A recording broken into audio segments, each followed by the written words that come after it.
வணக்கம்ப்பா. இப்போ நிறைய மக்களுக்கு ஒர்க்கு ப்ரெஷருங்கிறாங்க. வேலையில் அவ்வளவு பிரச்சனை இருக்குது. அதனால் அவங்க டென்ஷன் ஆகுறாங்க.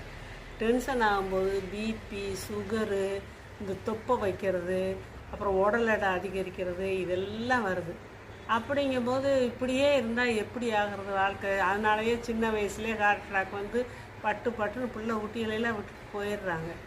என்னதே உங்களுக்கு டென்ஷன் இருந்தாலும் ஒர்க் ப்ரெஷர் இருந்தாலும் உங்களுக்கு இரவு தூக்கத்தில் உடம்பை சரி பண்ணக்கூடிய ஒரு உடம்பே தான் உடம்பை சரி பண்ணிக்கிறோம். உடம்புல என்னென்ன பிரச்சனை இருக்கோ சரி பண்ணிடணும். அதனால் எல்லோரும் 9:30க்கெல்லாம் படுத்து தூங்கிடுங்க. தூங்கிட்டு காலையில் 5 மணிக்கு எந்திரிங்க. அப்படி எந்திரிச்சா உங்களுக்கு அந்த ஸ்ட்ரெஸ்ஸுனால் ஏற்படுற பிரச்சனை, உடம்பு பிரச்சனை எல்லாமே சரியாகும். இதுக்கு முக்கியமாக தூக்கம் தான்ப்பா உடம்பை சரி பண்ணக்கூடியது. எந்த வேலை பார்த்தா என்ன செஞ்சாலும் நைட்டு தூக்கம் நிச்சயம் அவசியம்.